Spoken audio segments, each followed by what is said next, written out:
What made the media and the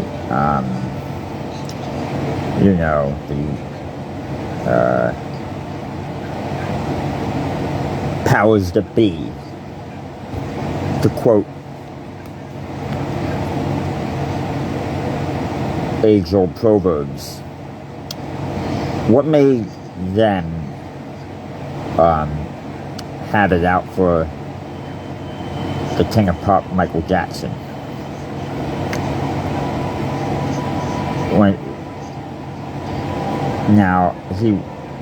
What made it show that he wasn't a child abuser? Well, none of the accusations were real, or none of them were credible, and none of them were real or legitimate. They were completely, they were as flimsy as a dinner utensil you buy at the Dollar Tree.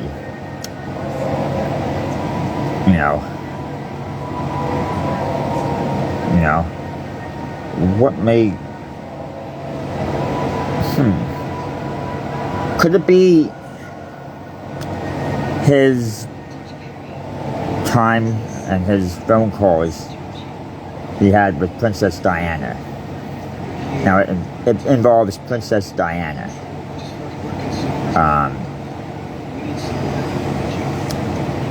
And it probably involved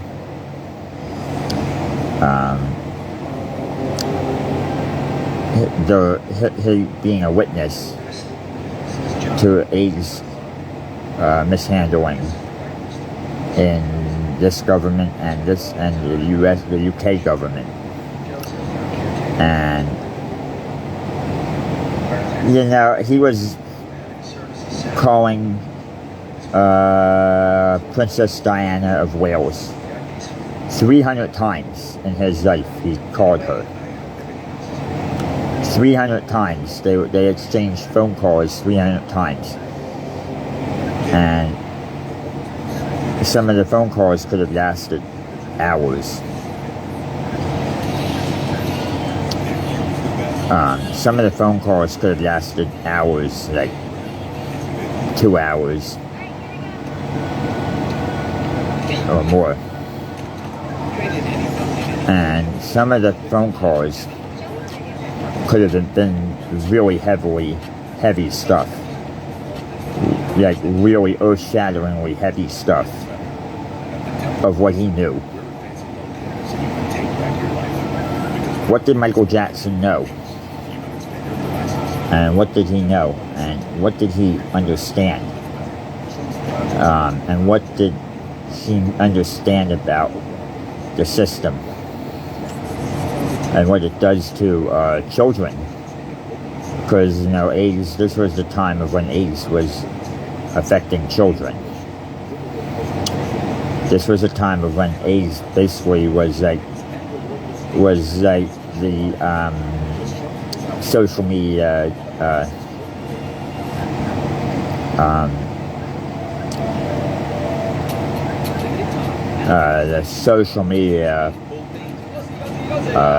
mental illness discussion of its time. And he exchanged 300 phone calls with Princess Diana.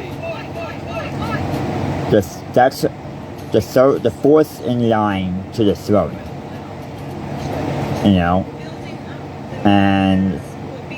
And look what happened, and the stuff that they were probably talking about. And let me tell you something. Those phone calls are listened to. And why would they want to turn Michael Jackson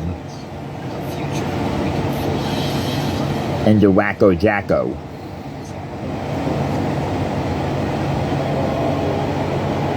Well, this is why. This is how they did it. Because when you talk about this type of situation. It talks about him wanting to heal the world. The heal the world thing was the thing about healing the world. The moment he started talking about healing the world and sick children, that's when they started airing the whole thing out. They started basically, they started going after him. And the moment, they started saying, okay, he likes his child demographic. That's who he appeals to. That's his demographics. That's a demographic appealing ratio of maybe a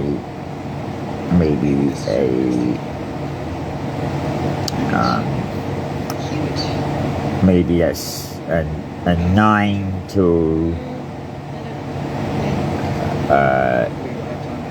17-year demographic.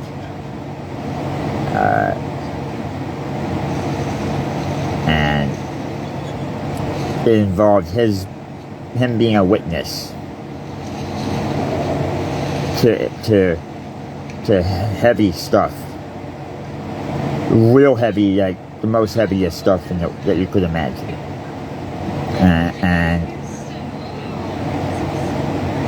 and this stuff became so heavy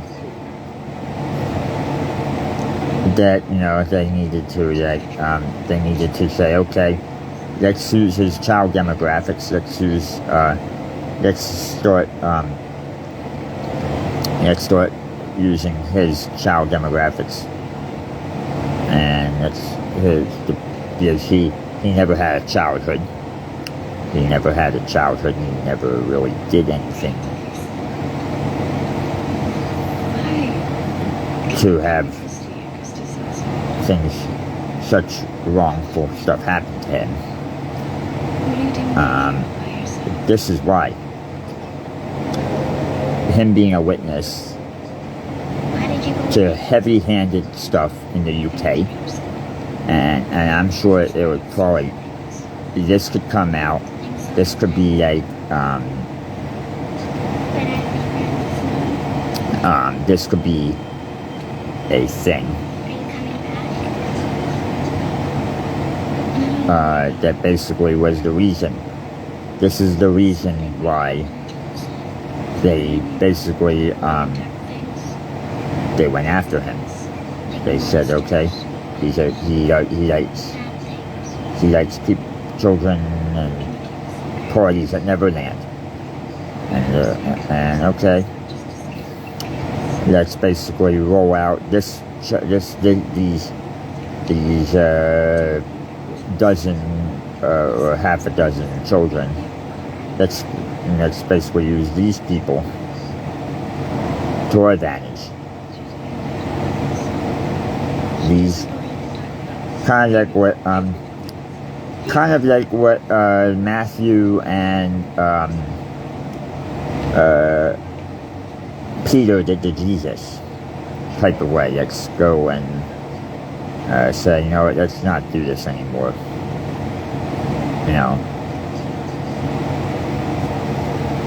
And this is why him being a witness to AIDS, him trying to heal the world, he did heal the world. He basically brought up the spiritual vibration,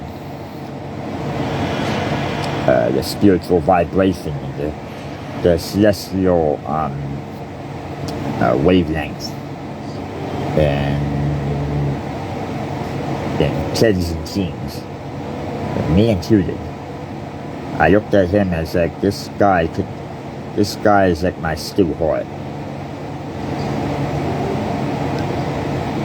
This guy is like my stew heart. He basically was like a no-nonsense pop star. and no nonsense, and the most revered pop star imaginable, the most revered entertainer since Shakespeare, and the most revered entertainer, and the most revered artist since of all time.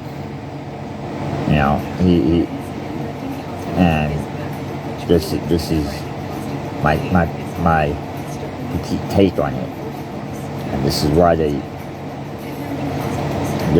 what they did, and this is why we say enough is enough, because we need to heal the world.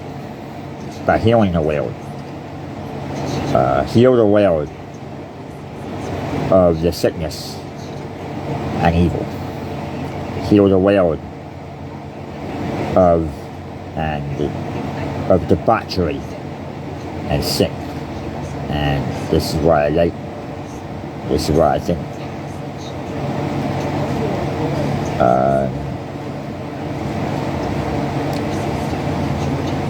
everything is good. And that's REYMEGA, you're signing off.